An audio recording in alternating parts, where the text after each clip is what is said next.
بسم اللہ الرحمن الرحیم۔ بیان کیا جاتا ہے کہ کسی گاؤں میں ایک صاحب کا اپنے بیوی سے جھگڑا ہو گیا۔ ابھی جھگڑا ختم نہیں ہوا تھا کہ اسے اتفاق سے ان کے گھر مہمان آ گیا۔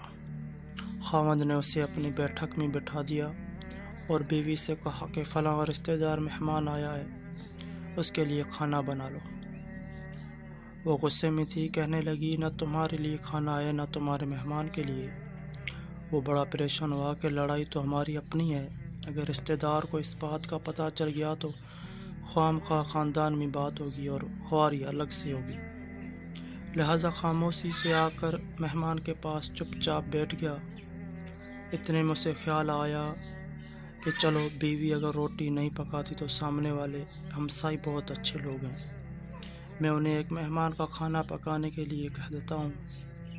چنانچہ وہ ان کے پاس گیا اور کہنے لگا کہ بیوی کی طبیعت آج کچھ خراب ہے، لہٰذا آپ ہمارے مہمان کے لیے کھانے کا انتظام کر دیں۔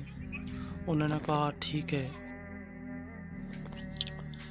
وہ مطمئن ہو کر مہمان کے پاس آ کر بیٹھ گیا کہ مہمان کو کم از کم کھانا تو مل جائے گا، اس سے میری عزت بھی بچ جائے گی۔ تھوڑی دیر کے بعد مہمان نے کہا کہ ذرا ٹھنڈا پانی تو لا دیجیے۔ وہ اٹھا کے گھر کے اندر گیا، دیکھا کہ بیوی زاروں قطار رو رہی ہے۔ وہ بڑا حیران ہوا اور کہنے لگا کیا بات ہے؟ اس نے پہلے سے بھی زیادہ رونا شروع کر دیا۔ کہنے لگی بس مجھے معاف کر دیں۔ اس کے خاوند نے کہا کہ بتاؤ تو صحیح، آخر تمہاری رونے کی وجہ کیا ہے؟ تم ایسے کیوں رو رہی ہو؟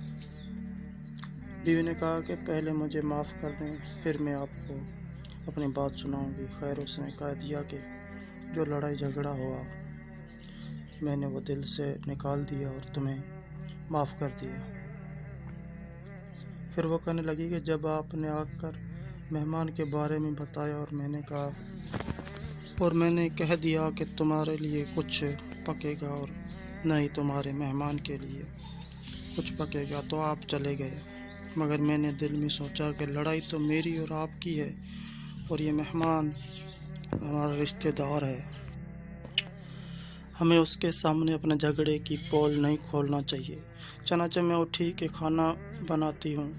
جب میں باورچی خانے میں گئی تو میں نے دیکھا کہ جس بوری میں ہمارا آٹا پڑا ہوتا ہے، ایک سفید لباس شخص اس بوری سے آٹا نکال رہا ہے۔ میں نے یہ منظر دیکھ کر سہم سی گئی اور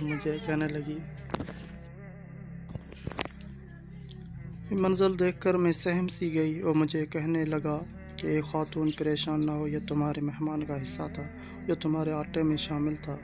اب چونکہ یہ ہمسائے کے گھر میں پکنا ہے، اس لیے وہی آٹا لینے کے لیے میں یہاں آیا ہوں۔